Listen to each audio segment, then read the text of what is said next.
ciclo lleno de mujeres poderosas que admiro profundamente.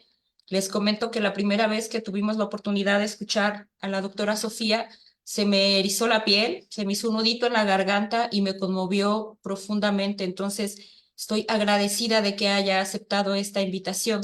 También agradecemos la presencia de nuestro intérprete de lengua de señas, Rubén Warren, quien nos acompaña aquí el día de hoy. Gracias, Rubén, por apoyarnos a que este sea un espacio más inclusivo. Ya tenemos aquí a la doctora. Agradecer la presencia y participación de todas las personas a quienes ha resultado de interés este ciclo. Es importante que nos cuestionemos y nos vinculemos con las luchas que nos representan a cada una de nosotras. Vamos a iniciar, si está bien para la doctora Sofía, a la 1:05 de la tarde, permitiendo pues, que se integren más personas a esta charla. También comentarles que para efectos de asistencia estaremos compartiendo una liga para que, bueno, si no quieren, no compartan su información personal en el chat de esta plataforma. Si así lo desean y desean mandar un saludo también adelante, pero para efectos de asistencia, más adelante habrá una liga, un cuestionario para que ustedes puedan incluir ahí sus datos. Agradecemos la presencia de CECITEM, agradecemos la presencia del Tribunal Electoral, agradecemos la presencia también del equipo de la Comisión Estatal de los Derechos Humanos, de las colectivas que acompañan y pues damos un par de minutitos más y nos reconectamos. Muchas gracias y bienvenidas, bienvenides, bienvenidos.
Bueno, buenas tardes a todas, todos, todes.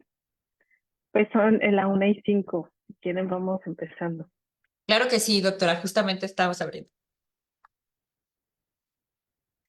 Pues a nombre de, claro que sí,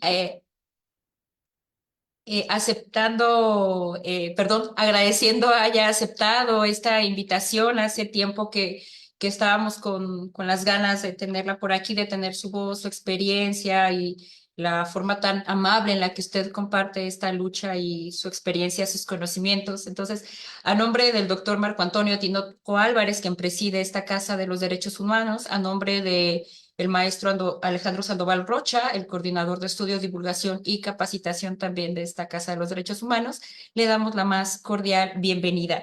Me voy a permitir leer algo de su semblanza curricular, doctora.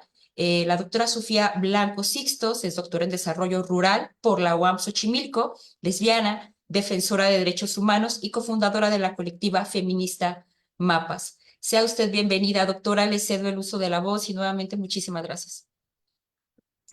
Muchas gracias. Y sí, gracias por la invitación. También creo que es un gran aporte el que todas ustedes y todos ustedes estén aquí.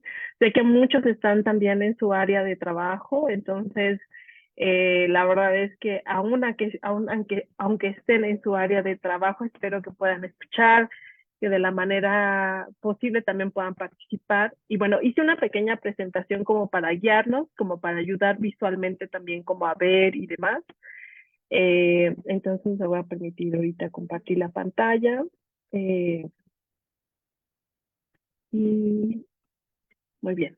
Entonces ahora sí, ya están viendo mi pantalla, que es el título de este conversatorio, más conferencia. Me gustaría mucho como hacer al final de esta introducción. Me gustaría más bien hablar de una primera introducción a una conversación que podamos hacer entre todas y todos y todos, que se ha denominado pues trazando rutas de igualdad, interseccionalidad, disidencia y estrategias para la igualdad de género. Y pues la primera es como para qué, ¿no? O sea, como por qué vamos a hablar de este tema, como para qué lo vamos a volver a dialogar. Se ha dicho mucho, ¿no? Sobre el tema de la perspectiva de género. Seguramente muchas de ustedes han estado dialogando con las unidades de género o han tenido acercamiento con la Secretaría de Desarrollo de las Mujeres, ¿no? Que está aquí en Morelia o con algunas instituciones.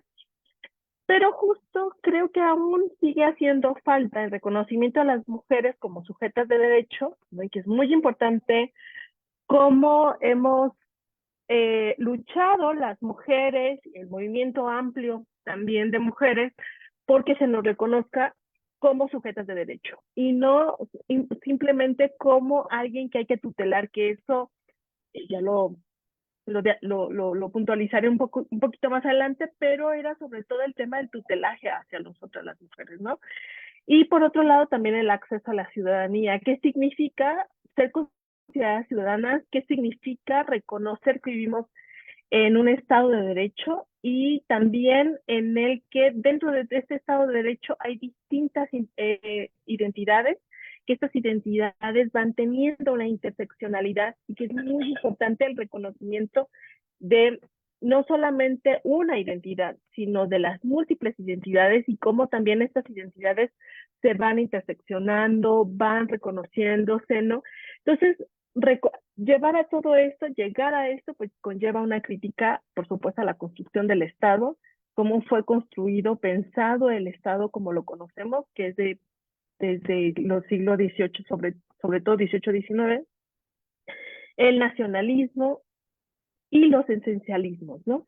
Que el esencialismo, sobre todo, va hacia el reconocimiento únicamente del binarismo hombre y mujer, únicamente en eso, ¿no? Entonces aquí me gustaría mucho como también tener la pregunta de qué y cómo se han construido las comunidades, qué y cómo se ha construido nuestra cultura y cuáles han sido las identidades reconocidas y validadas.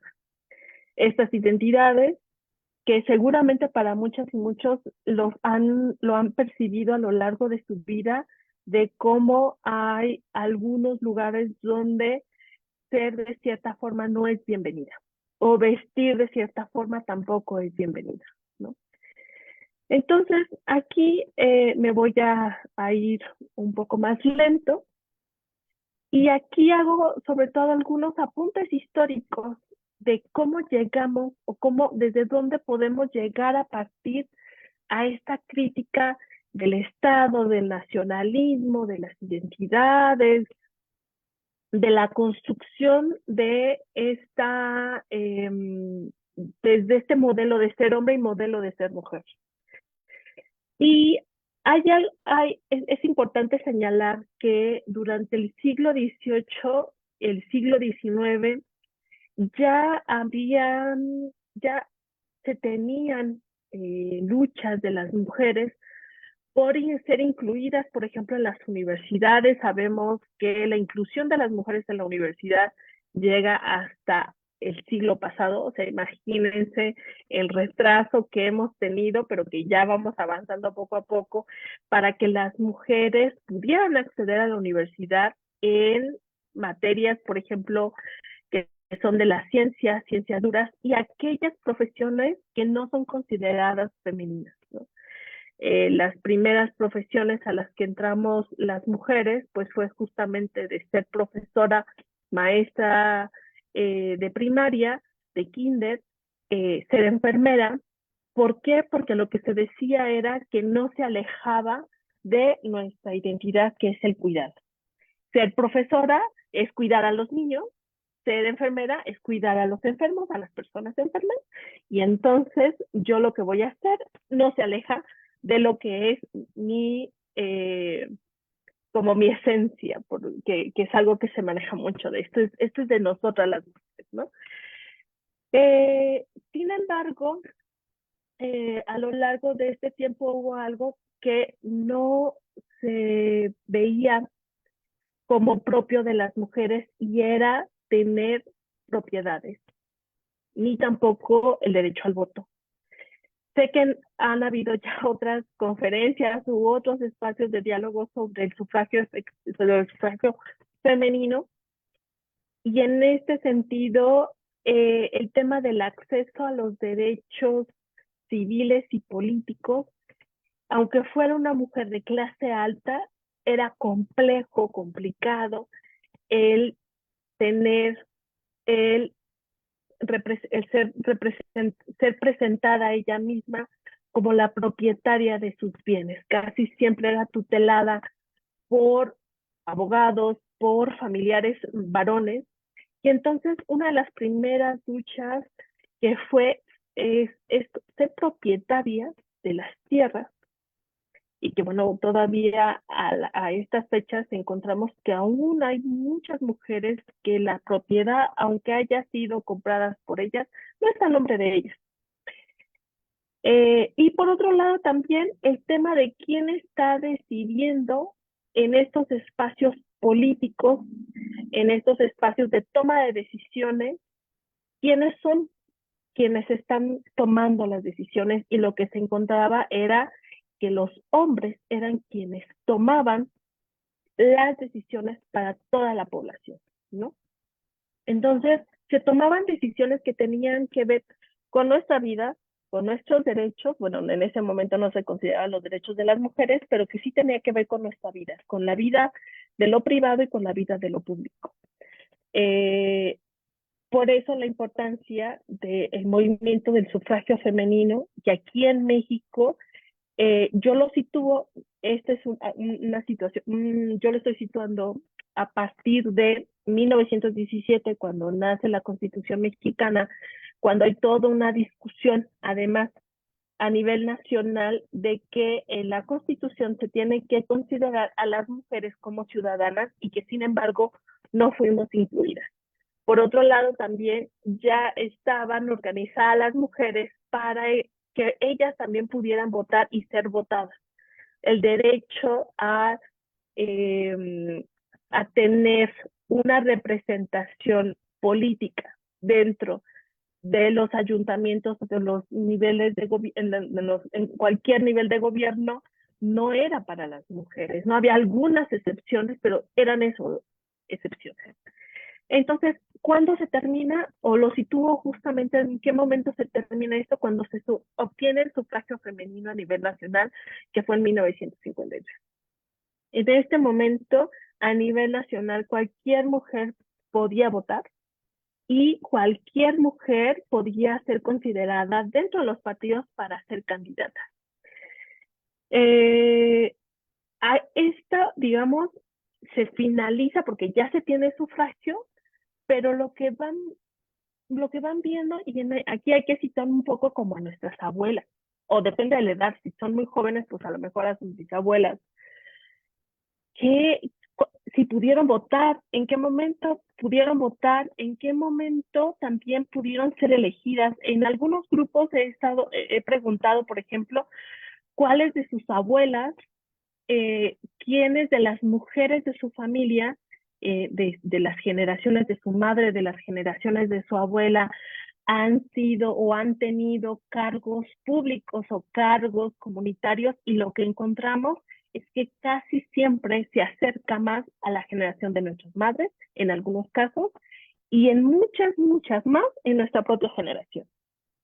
Es decir, el que las mujeres fuéramos integrándonos a la participación política, pero sobre todo a la toma de decisiones de qué acciones se van a realizar, qué problemáticas son importantes, lo vamos viendo que es ya muy cerquita de los 90 y muy cerquita de los 2000. Es en ese momento cuando la participación política de las mujeres va en aumento, y no porque no hayan participado o no hayamos participado. El tema era que las mujeres casi siempre éramos tomado como esta base que sostenía como todos los liderazgos, ¿no? Pero había muchas mujeres líderes, había o ha habido mujeres líderes.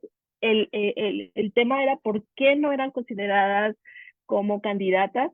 Justo tenía que ver con estas desigualdades sociales, tienen que ver con estos esencialismos, tiene que ver con en cómo se va concibiendo que el modelo para reconocer a alguien que puede ser responsable, alguien que tiene la capacidad de liderazgo, alguien que tiene la capacidad de organizar y gestionar, está identificada en un cuerpo masculino. Cuando lo que hemos visto a lo largo de la historia es que ha habido muchas mujeres que han hecho lo mismo, sin embargo, las han dejado o se han dejado como parte de ser las colaboradoras, las que llevan, ¿no? Como quienes van sosteniendo muchas veces este trabajo político de los famosos líderes, ¿no? En este sentido, va existiendo o va habiendo muchas críticas a nivel social, a nivel cultural y sobre todo también dentro de las teorías de las académicas, feministas académicas, en donde se van preguntando muchas de las razones por las que no acceden las mujeres de la misma manera que los varones a espacios que son de responsabilidades, de direcciones, de tomas de decisiones, en fin. Y aquí van situando algo que seguramente habrán escuchado ya en otro momento, y perdón si soy repetitiva, también puede decir si ya lo vi y levantar la manita, y entonces decir, me paso a la siguiente, ¿no? Pero es esto que se llama el sistema sexogénero. ¿Qué identifica el sistema sexogénero? Una es que hay un sistema que va relacionando que hay una forma social que ha correspondido a una forma biológica. Y entonces a esta forma social se le va relacionando con la forma biológica, y es decir, hay un modelo de ser hombre y hay un modelo de ser mujer, y lo que va a hacer esta crítica es justamente el género como categoría analítica, y que va reconociendo cómo este sistema sexogénero va perpetuando las desigualdades sociales, pero además va perpetuando que los espacios públicos, los espacios privados, vayan estando primordialmente para lo público para hombres y lo privado primordialmente para mujeres. Este sistema además hace una crítica a las políticas de mujeres. Hay un momento en donde los gobiernos, sobre todo después de la primera conferencia de la mujer, que fue en 1975, aquí en México, y en donde la Constitución mexicana cambia a que existe la igualdad entre hombres y mujeres y se le reconoce a la mujer como ciudadana. En ese momento, una de las justo de los empujes a nivel mundial, porque esta conferencia fue de la ONU, de los empujes a nivel mundial era crear políticas de mujeres. Pero lo que vamos viendo durante este periodo, que fue de 1975 a 1995, son políticas públicas en donde se van dando programas que no transforman la vida de las mujeres, sino que lo van teniendo o perpetuándose estas desigualdades sociales. ¿Cómo lo vemos? Por ejemplo, que todavía en algunos lugares lo vamos viendo, es dar talleres a las mujeres de cocina, dar talleres a las mujeres de manualidades, de bordados, y no es que estén mal, pero la pregunta es, ¿dónde van a encontrar, dónde las mujeres o dónde a nivel social se hace una paga mayor? Por ejemplo, si no quiero demeritar en este ejemplo que voy a poner, por supuesto, a las artesanas, pero el precio que se paga por una artesanía a lo que nosotras pagamos por trabajos de plomería. El trabajo de plomería mínimo, nosotros estamos pagando el servicio, la asesoría que nos da el plomero, son 300 pesos. Una artesanía que le puede llevar varias horas, se paga menos. Y entonces lo que vamos haciendo es una crítica justamente a que se van teniendo programas que van perpetuando estos roles de que siguen excluyendo a las mujeres, donde se les sigue teniendo en espacios donde van replicando el ser cuidadoras, donde van replicando esto de ser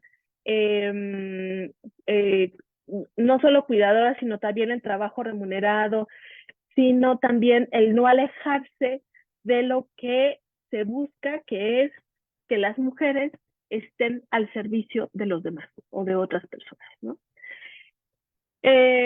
Aquí estas críticas a estas políticas de mujeres fueron muy importantes porque llegamos entonces a 1900, justamente en 1995, donde se hace la cuarta conferencia de la mujer que fue en Beijing, y ahí lo que se propone es justamente la transversalización de la perspectiva de género. Una es reconocer que la perspectiva de género es que al tener una política de las mujeres, no solamente me va a importar que las mujeres sepan un buen bordado, sino lo que me va a importar es que las mujeres también tengan participación política, que las mujeres puedan integrarse al trabajo reproductivo, pero también al productivo, y que en el trabajo reproductivo también se integren otros, como por ejemplo los varones, ¿no? Y por supuesto, al reconocimiento de que el género no solamente es hombre y mujer, sino que el género habla de toda la diversidad en la que podemos ser toda la humanidad. Es una crítica al género como tal, hace una crítica a la heteronorma, hace una crítica justamente a los esencialismos que han igualado que a partir de la biología se tiene que vivir tal cual esa biología con los roles sociales que han sido asignados. Entonces, esta perspectiva de género es ampliar a que la sociedad, a que las políticas, a que los presupuestos vayan destinados, por supuesto, a disminuir las brechas entre hombres y mujeres, pero también a disminuir justamente las brechas o a ir eliminando estos lugares esencialistas en donde se va replicando y situando y excluyendo a personas que no somos heterosexuales, a personas que también son de otras identidades, y aquí es también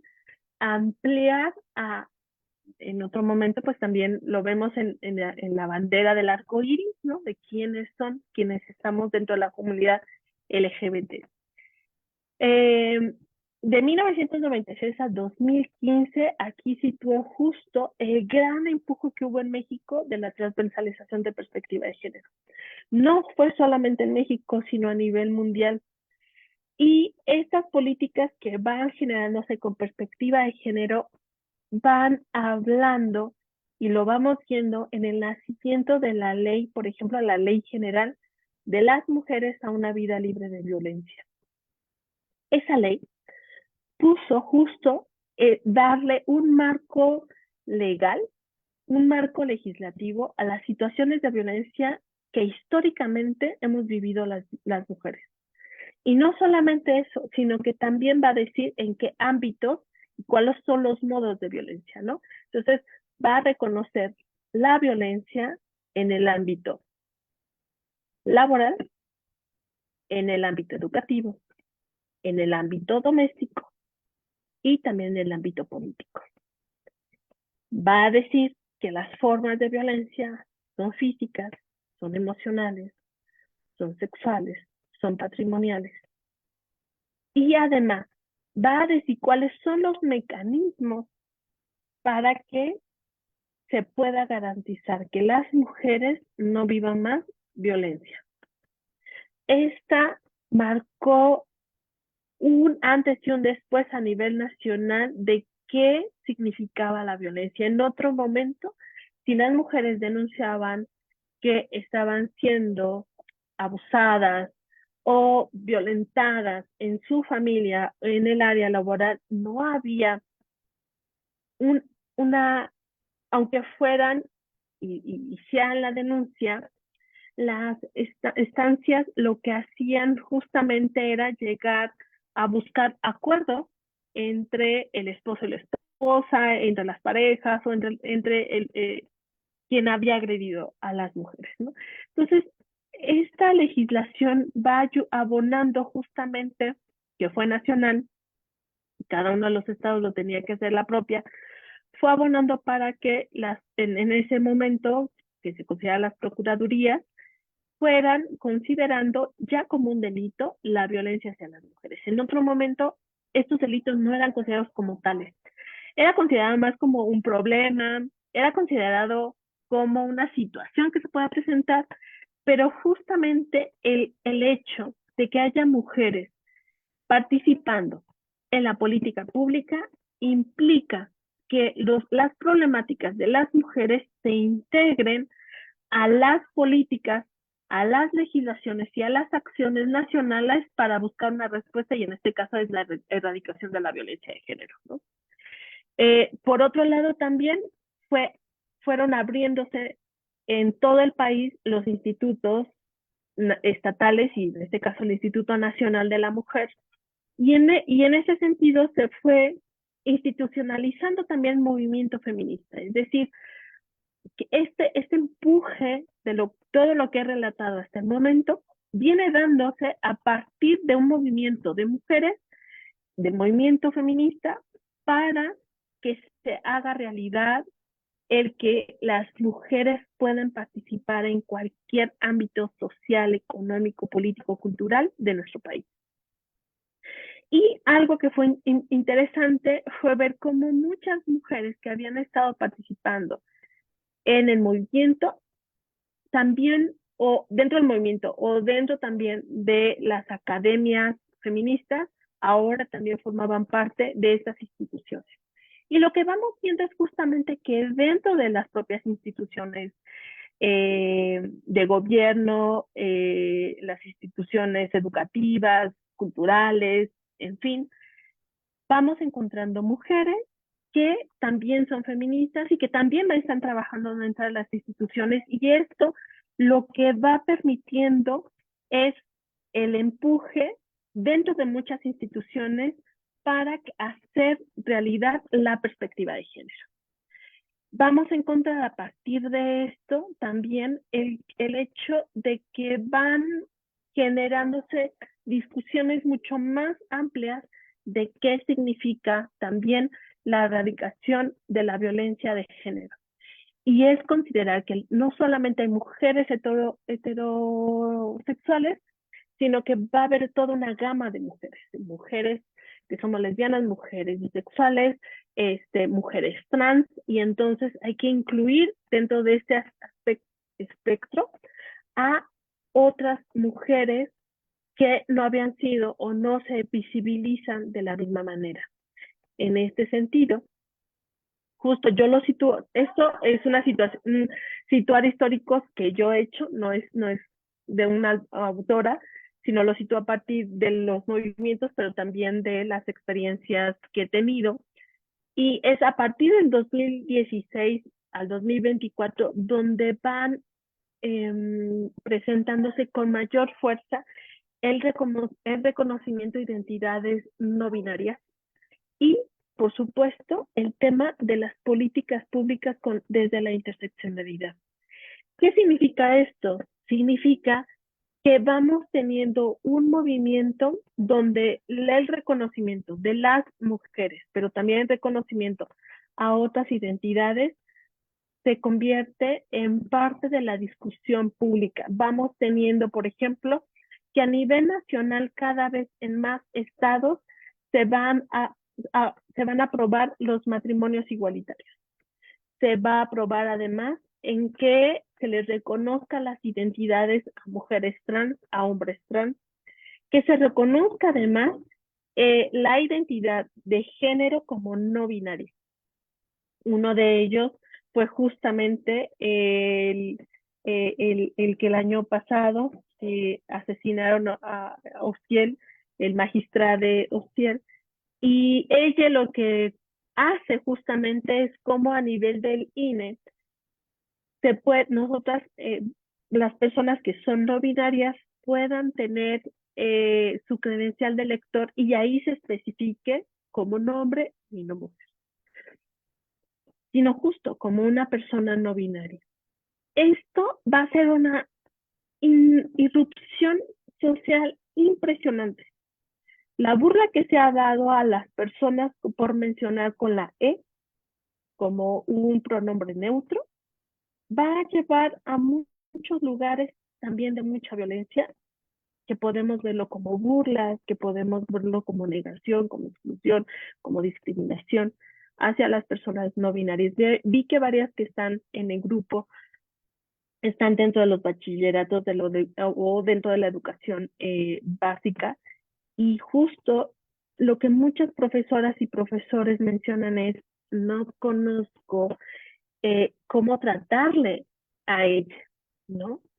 Porque hemos estado viviendo durante muchos años con solamente y además en un esencialismo de ser hombre y de ser mujer en el género, ¿no? Y entonces lo que vamos teniendo es que el género ahora además es no binario.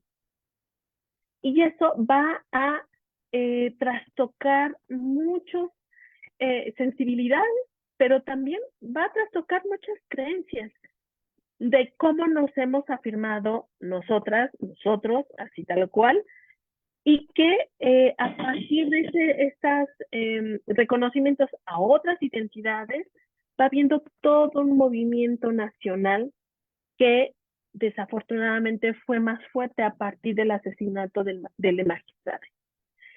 Um, y creo que aquí es como la diversidad sexual va acompañado también del feminismo. Algo que a mí me ayudó mucho dentro del feminismo a leer fue que la biología no es destino.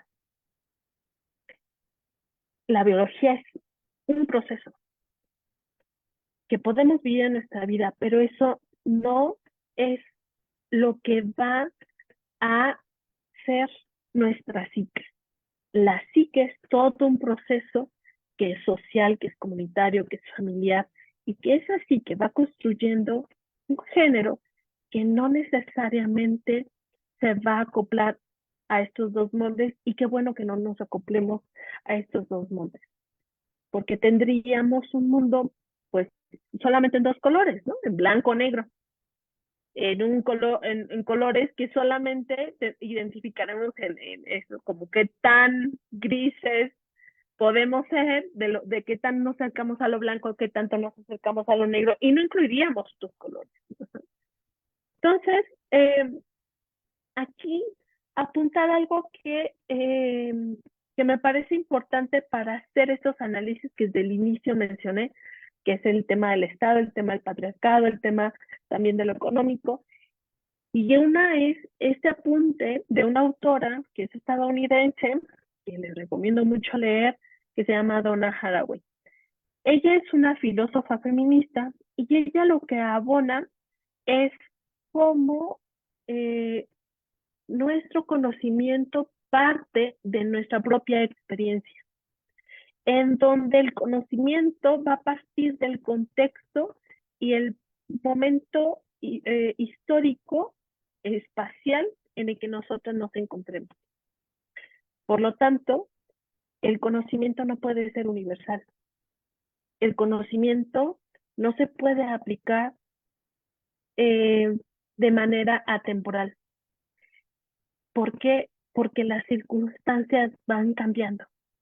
Porque lo que yo estoy diciendo, y ustedes lo pueden ver en sus propias vidas, es lo que ustedes decían a la edad de 10 años, no es lo mismo que ustedes han dicho a la edad de 20 años. ¿Por qué? Porque tiene que ver con el momento histórico, con el contexto que estaban viviendo y la propia experiencia con la que ustedes partían. Situar el conocimiento, además, permite que podamos leer autoras que son estadounidenses o autoras, que ahorita comenté a Donna Haraway, pero autoras que son, o autores que son europeos, y situar desde dónde lo escribieron. ¿Qué estaba pasando en la vida de ellas y ellos para escribir lo que escribieron? Y ahorita estoy pensando en Hannah Arendt. Ella, Arendt, lo que escribe, y que también es una filósofa, escribe a partir del Holocausto, a partir de vivirse como una mujer judía y las circunstancias de vivir en un estado totalitario, de el totalitarismo que va a reprimir o eliminar a quienes se identificaban como personas judías. Esto va a hablar también de autores como Paulo Freire, que para él ser brasileiro, haber vivido una dictadura, ver cómo la propia educación podía replicar mecanismos que ayudaban para la dictadura, era preocupante. Y la creación de estas teorías para él era abrir a otras formas de pensar qué significa la educación, y por eso habla de la educación bancaria. Y así nos podemos ir con varios autores de cuáles fueron las discusiones, pero también los contextos y las experiencias que estaban viviendo en ese momento para escribir. En este sentido, es como nosotras no podemos decir que mi experiencia, como me considero como mujer, no va a ser la misma para todas las mujeres. Es reconocer la experiencia de muchas mujeres que podemos vivir historias similares, pero que no nos va a ser generalizada. Y ahí, en este sentido, me voy justo al género como una categoría analítica, y cómo el género, siendo una categoría analítica, va a permitir justo que nosotras tengamos una manera de reconocer prácticas que van replicando o van perpetuando exclusiones y discriminaciones hacia nosotras como mujeres u otras identidades que se salen fuera del marco referencial, que es este marco binario, que se salen dentro de este marco. El género, además, nos va a permitir reconocer cómo la mirada que nosotras tenemos hacia lo externo va a replicar este binarismo de o es uno o es lo otro, ¿no? Lo que vamos nosotros a ver es cómo a partir de un análisis de género reconocemos, por ejemplo, que el que haya personas que no son heterosexuales no significa que esté mal, significa que es otra forma de ser un ser humano. Y también de reconocer que es violencia cuando se está negando, se le está negando a una persona el cómo se está identificando. En este caso, identificar que una violencia hacia una mujer por ser lesbiana, hacia un hombre por ser gay, es violencia de género, ¿no? Pero además, cómo eso va perpetuando discursos y narrativas en donde hay una represión hacia otras formas de relacionarnos entre la humanidad, no solamente entre hombres y mujeres, sino dentro de la humanidad. Y en este mismo sentido, si lo situamos con la anticolonialidad, que es un concepto que lo retomo sobre todo de Silvia Rivera Cusicanqui, que habla justo de cómo, aunque hayamos pasado ya de ser países no colonizados, seguimos viviendo prácticas coloniales. Y una práctica colonial, por ejemplo, que se puede tener es ir a lugares y creer que nosotras tenemos la respuesta para las problemáticas, sobre todo de comunidades rurales o comunidades de pueblos originarios o indígenas, ¿no? Decir que como somos de ciudad, que como somos de algún lugar, sabemos qué es lo que pasa, porque la pobreza tiene la pobreza que hay, ¿no? Es llegar a imponer una forma, es llegar a imponer práctica, es llegar a imponer un conocimiento. Esas son prácticas anticoloniales. Y retomando, por supuesto, a Pablo Freire y a otros más, es también cómo la educación popular nos permite hacer una crítica en cómo no, la forma en cómo tenemos, o sea, construido la educación ha sido de considerar a una persona experta y una persona que no sabe. Y la educación popular es justamente reconocer los saberes de la otra persona. Reconocer que no solamente yo tengo conocimiento, sino quien está enfrente de mí también tiene conocimiento. Y entonces la relación entre alumno y o alumna o alumne con profesor, profesora, va a cambiar. En esta relación es ir caminando en el encuentro por el conocimiento, pero también ir caminando en el reconocimiento de otros saberes que a lo mejor yo no eran parte de mí. Y por otro lado, también está el capitalismo neoliberal. Este capitalismo neoliberal que es muy preocupante, que ahorita está muy en la discusión a partir de la terrible sequía que estamos teniendo, la terrible sequía que van a venir en los siguientes meses, que la verdad es algo muy, muy preocupante y tiene que ver con más de 30 años que tenemos de una política neoliberal, de este capitalismo neoliberal que ha sido extractivista, de un alto consumo, y aquí nos referimos, por ejemplo, a los monocultivos que vemos a lo largo de todo nuestro estado, sobre todo con el tema del aguacate. Pero cada una de las regiones del estado va a encontrar cuál es el monocultivo que ha terminado con su bosque, que ha consumido los ríos, que ha consumido el aire, y que el impacto que estamos teniendo a nivel global, porque no solamente sucede en Michoacán, sino a nivel mundial, es el desabasto de agua. Y quién sí tiene agua y quién no tiene agua. Quienes además les han arrebatado sus tierras para extraer, por ejemplo, mineral, y vemos a lo largo de todo el continente, a lo largo del mundo, sobre todo en América Latina y en África, regiones donde hay minerías a cielo abierto para extraer minerales preciosos o piedras preciosas, y entonces vamos teniendo junto con ello prácticas de consumo mayor, ¿no? Esto que le han llamado el, el fast fashion, que es el consumo de la ropa y que tengas que cambiar de ropa en todo momento, ¿no?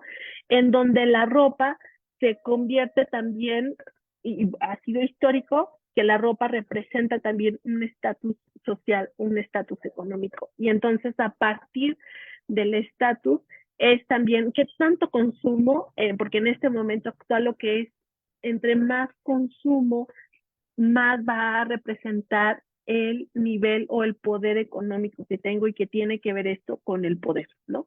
Cambiar de coche, cambiar de celular, y los niveles de consumo que tenemos van o están siendo tan altos que un planeta no nos va a durar, que necesitamos 10 planetas para el nivel de consumo que nosotras estamos haciendo, nosotras y nosotros estamos haciendo, ¿no? Y esto tiene que ver, todo esto, con quienes se están beneficiando, y aquí marco a los mercados financieros.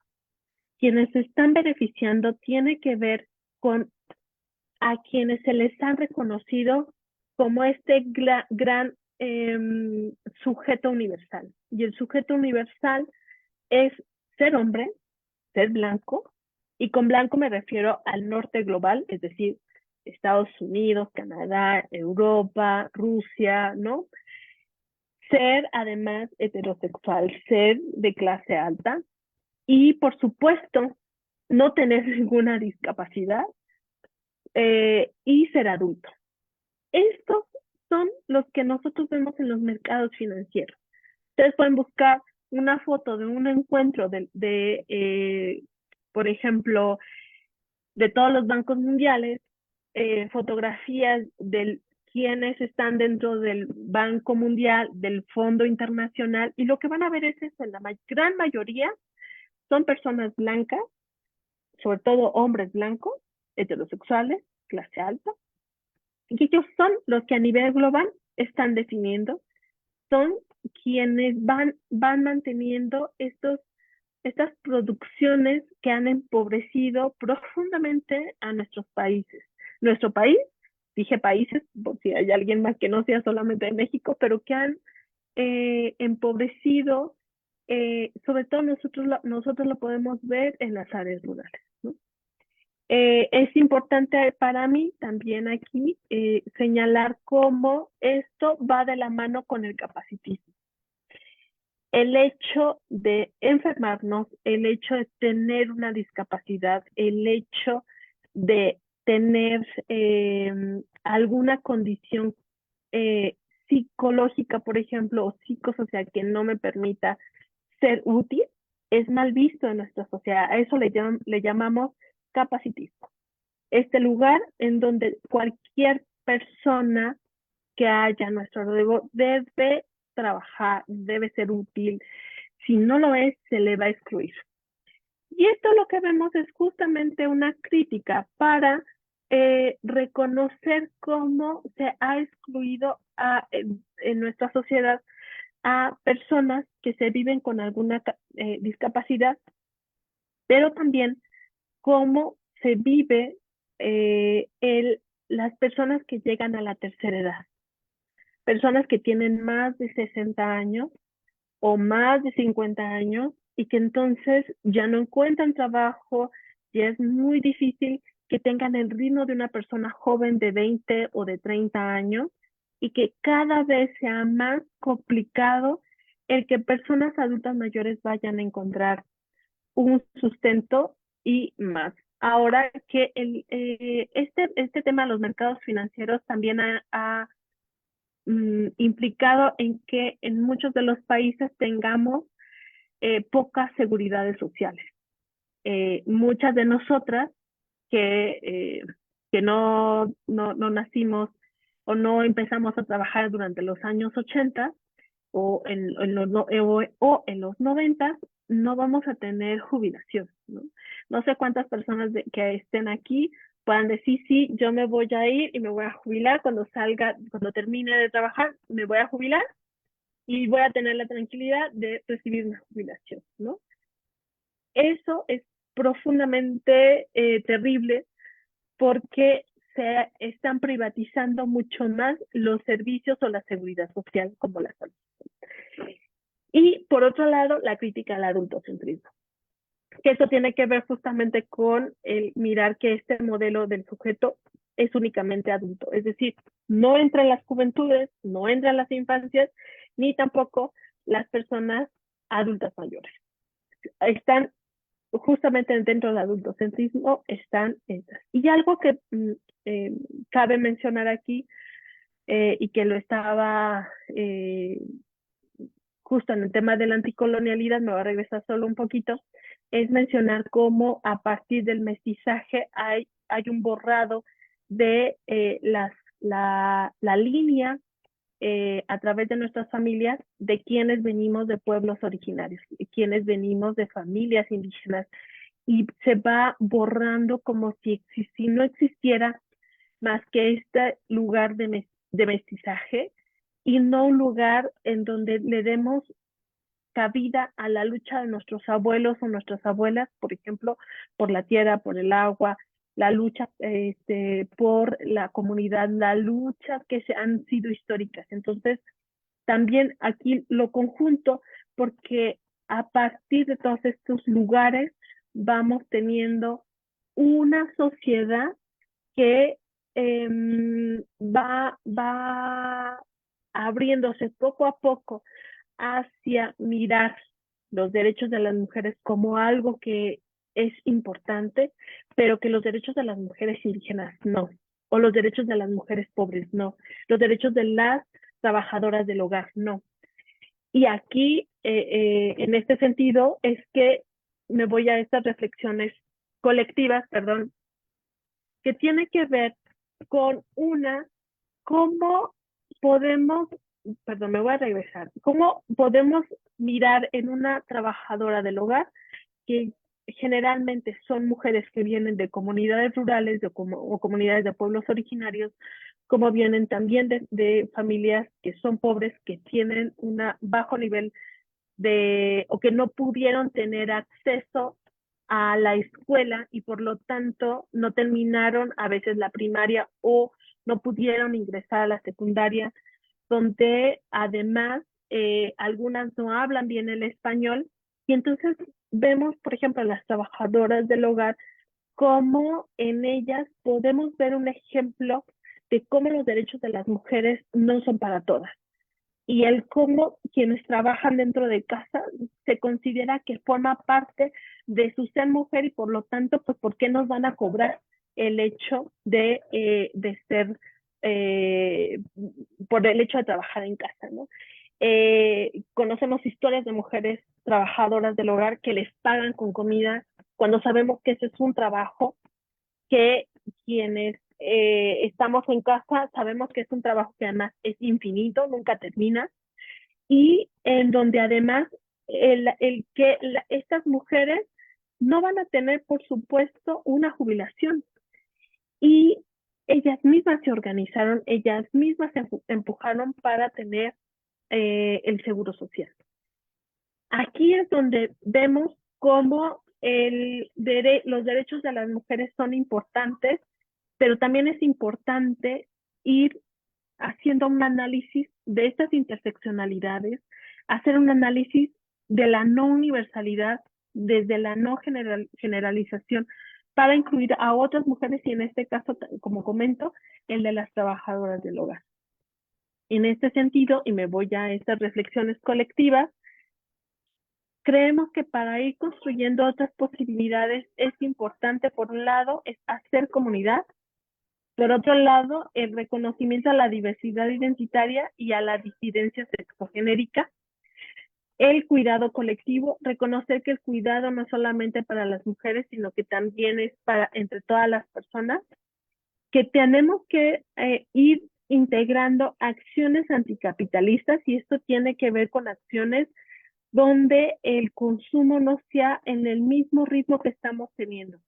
Si nosotros revisamos quiénes son las que están trabajando en la maquila, generalmente son mujeres. Si leemos historias de Bangladesh y de la India, de Vietnam, de mujeres que trabajan en la maquila de marcas como Zara, como Bershka, como, bueno, ahorita recuerden que son como las más, Mossimo Duty, esas marcas que vemos en todos los centros comerciales y vemos las condiciones en las que trabajan, lo que vamos a ver es una explotación laboral que ya no solamente lo podemos denominar así, sino que llega a la esclavitud. Entonces es, ¿qué estamos consumiendo? ¿Con qué nos vestimos? Porque el impacto que está habiendo no en mujeres de nuestra región, sino en otras regiones, es profundamente terrible. Y en este sentido son estas acciones anticapitalistas y por supuesto acciones también anticoloniales de crear soluciones para las comunidades a las que pertenecemos y no imponer formas o pensamientos o imponer prácticas en comunidades a las que nosotras o nosotros o nosotros no pertenezcamos, sino justamente tener estas acciones y por supuesto acciones antirracistas. Estas, estas acciones son complejas y no significa que porque lo visibilicemos no lo vayamos a hacer, pero creo que es importante como tenerlas ahí presentes para no replicarlo, ¿no? Esto en la intersección es reconocer nuestra clase, reconocer el lugar en el que estamos, sobre todo si somos profesoras, profesores, si somos personas que estamos en lugares de la dirección o lugares de toma de decisiones, reconocer cómo desde ahí podemos crear comunidad, cómo podemos gestionar, cómo podemos romper con las jerarquías o con estas prácticas autoritarias, cómo podemos romper también con prácticas, porque la clase sí se nota entre mujeres y la forma en cómo mujeres podemos hablarle a otra mujer que es trabajadora del hogar, a una mujer que vive en situación de calle, a una mujer que vive como jornalera agrícola, cambia profundamente.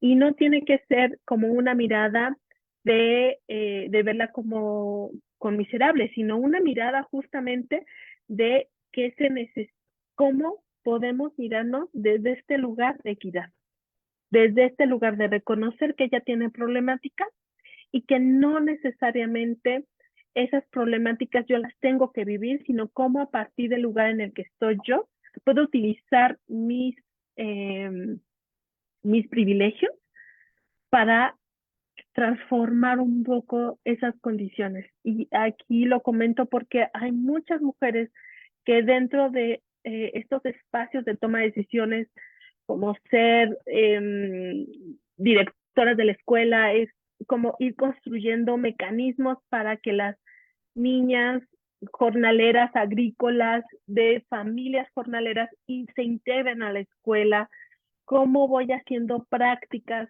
para que a jóvenes que sé que están trabajando puedan continuar con su educación, cómo vamos teniendo este reconocimiento desde el lugar que tengo, que no todos quienes están estudiando van a estar en las mismas condiciones, pero que sí podemos hacer acciones que permitan que continúen en la escuela.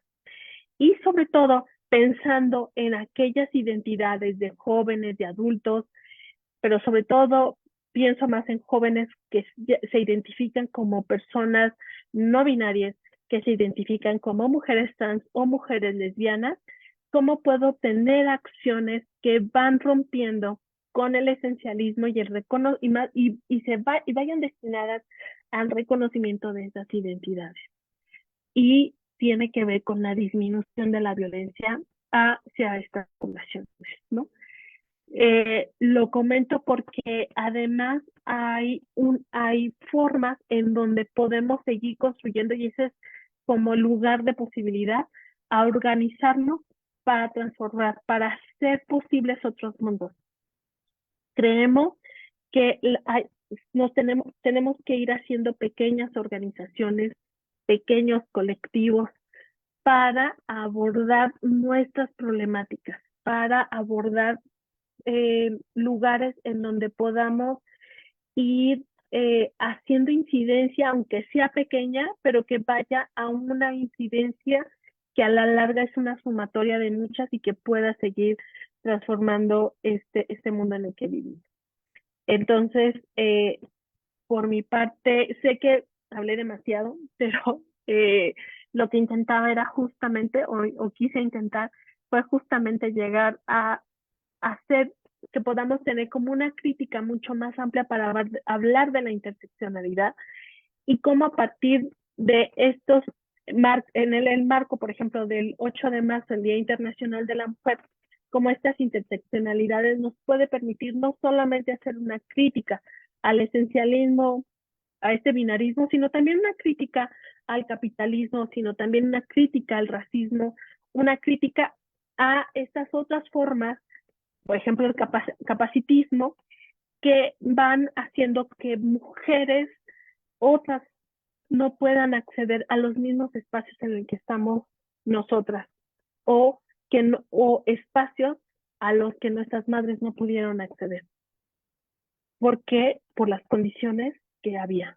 Entonces, en ese sentido, era que quería ampliar esta discusión y bueno, yo aquí guardaría o esperaría más bien a preguntas, que nos diéramos un momento de diálogo a partir de todo esto que estuve presentando.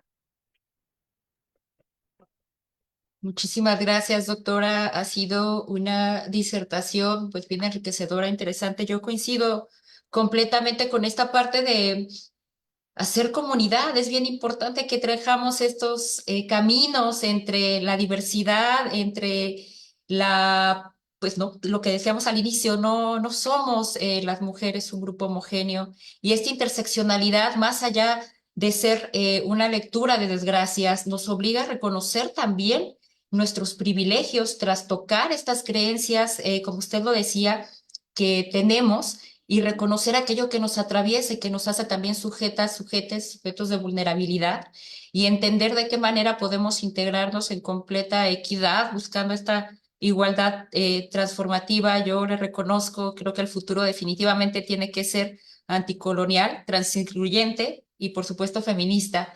Eh, Agradecemos también la presencia. Por aquí se encuentra la doctora Rosario Berber Cerda, la magistrada Yuri Andrade, quienes son mujeres en espacios y cargos que promueven de una manera integral y comprometida esta inclusión, esta lucha por los derechos efectivos de las mujeres. Por aquí Juan Hernández hace un comentario respecto al uso de la E, del lenguaje inclusivo, hablando del reconocimiento de la Real Academia de la Lengua Española.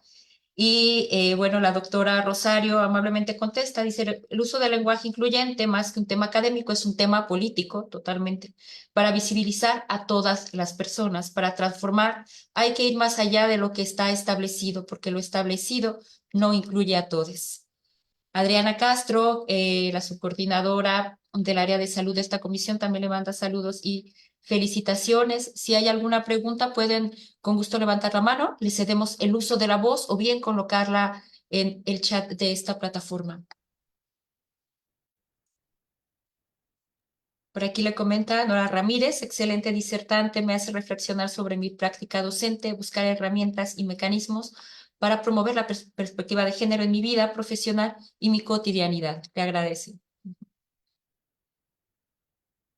Doctora, pues a mí me gustaría compartirle un reconocimiento. El coordinador Alejandro Sandoval Rocha le deja, dice, doctora Sofía, ¿podría poner un par de ejemplos de discriminación interseccional y discriminación múltiple, por favor? Sí, justo, bueno, muchas gracias. Un saludo también a la doctora Rosario Berber. Justo creo que un tema de discriminación, y aquí voy a contestar un poco porque ha sido de mucha discusión el tema del lenguaje incluyente con la E, que la E es justo un lenguaje neutro y algo que partimos, y que como lo dijo la doctora Berber, no es un tema de la lengua española, es un tema político, es un tema del reconocimiento identitario. ¿Y por qué? Porque lo que no se nombra no existe. Y por eso también fue empujar el uso del lenguaje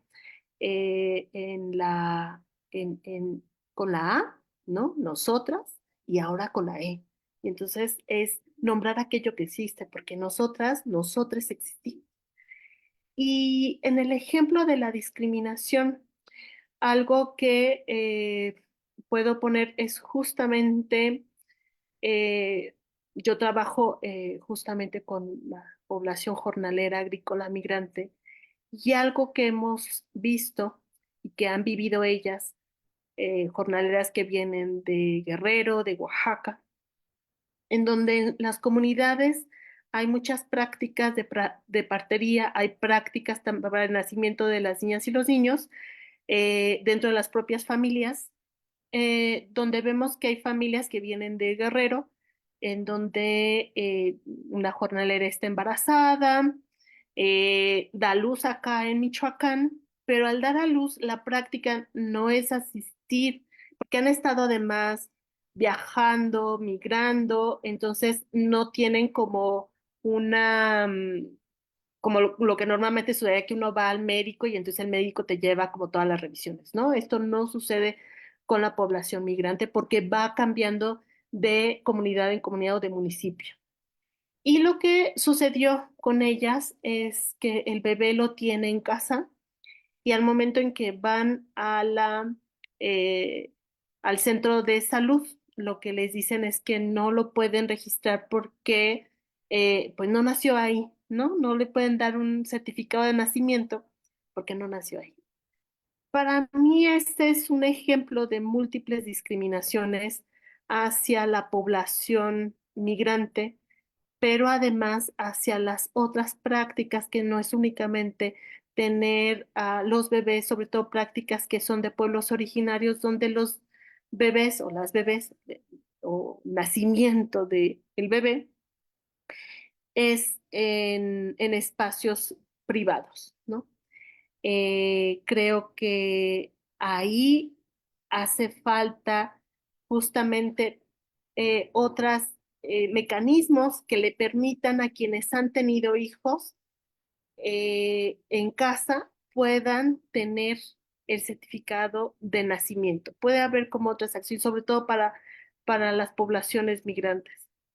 Sé que hay otras problemáticas, yo no estoy dentro de la Secretaría de Salud y quien esté dentro de la Secretaría me va a decir, no, es que luego puede pasar esto, lo otro, aquello. Me parece, eso es lo interesante de los diálogos cuando estamos en las instituciones, dialogando con las instituciones públicas, ¿no? Pero eso es un ejemplo que vimos de primera mano y que, bueno, tuvieron que pasar varios meses para que se le pueda dar respuesta. Sí hubo una respuesta por parte de la Secretaría de Salud, pero tardó mucho tiempo y se necesitó justo esto, ¿no?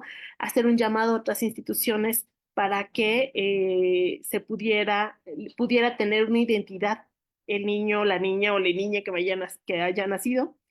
Y sobre todo, algo que a nosotras en este momento nos preocupa es cómo el tema de la migración nos impacta a todas y todos, pero sobre todo cuando es migración continua, en tránsito, quienes vienen de Centroamérica, ¿no? Pero también quienes están viviendo en zonas de desplazamiento forzado. Hay múltiples discriminaciones que puede haber porque salieron sin documentos, porque muchas veces se les discrimina porque el color de la piel, porque no hablan bien el español, porque, sí, entonces, y también cómo al ser migrantes, cuesta que les den acceso a las instituciones de salud pública, aunque sean mexicanos, ¿no? Entonces, bueno, pues esos serían para mí como algunos ejemplos que podría dar. Creo que en temas también de la disidencia sexual hay múltiples lugares donde podemos ver como en las escuelas, por ejemplo, si tienen, ahorita estoy pensando en un compañero que está en la universidad y en donde no le están respetando el pronombre eh, eh, neutro, ¿no? Y en donde le siguen hablando con el pronombre que correspondería a lo biológico y eso es sumamente agresivo, es sumamente violento porque le está negando a ella su lugar y le está negando además el derecho que tiene a la identidad, que es uno de los derechos básicos de cualquier persona ciudadana. Y pues creo que ahí lo dejaría ahí, sí. Totalmente, doctora, de acuerdo. Por ahí, Olga Matilde dice, buenas tardes, doctora Sofía Blanco. Agradezco compartir esta conferencia. Mis alumnos tienen las siguientes preguntas. Me imagino que es una maestra que se unió con su salón. Le agradecemos. ¿Nos podría dar un ejemplo de disidencia, un ejemplo de interseccionalidad y qué significa el color morado para conmemorar el 8 de marzo? Gracias. Pues muchas gracias, maestra, y qué bueno que esté con sus alumnos, alumnas, alumnos. Justo el tema de la disidencia es quienes no salimos de este marco heteronormado, es decir, dentro de lo socialmente, de la norma, digamos, ¿no? La norma es ser heterosexual. La disidencia es esto, ¿no? Ser disidente de la heterosexualidad y somos personas que podemos decir que somos lesbianas, personas o hombres, por ejemplo, que son gays, ¿no? Personas que son transvestis. La disidencia de género, además, o la disidencia identitaria tiene que ver en que yo me nombro como mujer, pero mi orientación sexual es hacia otras mujeres. Puede haber mujeres que se consideren mujeres y su orientación es hacia hombres y mujeres y esas son las personas binarias, bisexuales, perdón, bisexuales. Esa es la disidencia sexual. La disidencia de género es que me salgo de solamente el binarismo y entonces soy una persona no binaria. ¿Qué es una persona no binaria? Que puedo vestirme, sentirme con ambos géneros, que voy fluyendo entre todos los géneros, pero puede ser que sea una persona no binaria pero que me relacione con mujeres o que me considere una persona que solo se relaciona con mujeres, ¿no? Sí, es decir, es como toda una combinación de colores que hay.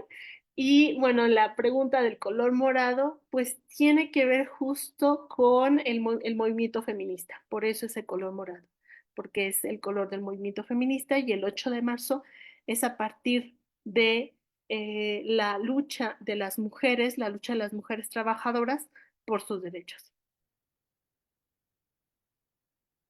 Muchísimas gracias, doctora. Le dejan muchas felicitaciones por aquí, por la plataforma también de Facebook de la Comisión Estatal de Derechos Humanos. Me voy a permitir compartir con usted el reconocimiento y le voy a dar lectura. Por ahí a ver si se puede ver. Ay, caray. Un segundito, no sé si se está viendo.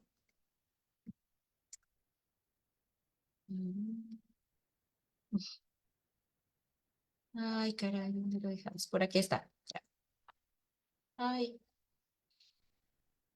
Me parece que se está viendo más bien el flyer de su conferencia, ¿verdad, doctora? Un momento, entonces estamos teniendo Sí, por aquí algunos problemas técnicos y está si bien, no, muchas gracias. hacerle, por ahí tenemos un reconocimiento para darle pues el agradecimiento por habernos dado su tiempo el día de hoy. Sabemos que tiene una agenda bien apretada, además en estas fechas, de verdad estamos bien contentas, bien contentes, bien contentas de tenerle por aquí. Muchas personas nos comentaron la alegría de poder escucharle en este espacio. Entonces, el reconocimiento, aunque no lo pude mostrar, está bueno firmado a nombre del doctor Marco Antonio Tinoco Álvarez, a nombre del maestro Alejandro Sandoval Rocha. Reiterarle que esta es su casa. Por ahí mandamos saludos a Jen Córdoba, a Judy Mena y a otras personas que estuvieron por acá. No sé si puedan ustedes prender su cámara para tomar una fotito del recuerdo a quien les sea posible, no es obligatorio. Y les recordamos que el día 12 de marzo tenemos la última conferencia de este ciclo que va a abordar la violencia de género. Entonces les esperamos a las 11 de la mañana. Por ahí estaremos haciéndoles llegar información a su correo electrónico. Entonces, si pueden prender su cámara y nos tomamos la fotito del recuerdo. Saludamos también al personal de CECITEMA, personal de la Fiscalía, al personal del COBAEM, a Adri Mendoza, que también está por ahí, nuevamente a la doctora Rosario, a todas las compañeras, compañeros y compañeros de aquí de la Coordinación de Estudios, Divulgación y Capacitación, reiterarles la gratitud. Entonces, ¿listas, listes, listos? Una, dos y tres. Una más. Muchas gracias, Rubén, por estar interpretando en lengua de señas mexicano. Los esperamos el martes 12 a la siguiente conferencia. Doctora, un abrazo a la distancia, un abrazo bien sororo, toda la gratitud y igual a todas, todes y todos los presentes el día de hoy. También un abrazo a Joaquín del Ángel, que nos está apoyando en la proyección de la plataforma en Facebook. También muchísimas gracias, Joaquín. Y gracias, doctora. Un abrazo grande a todos.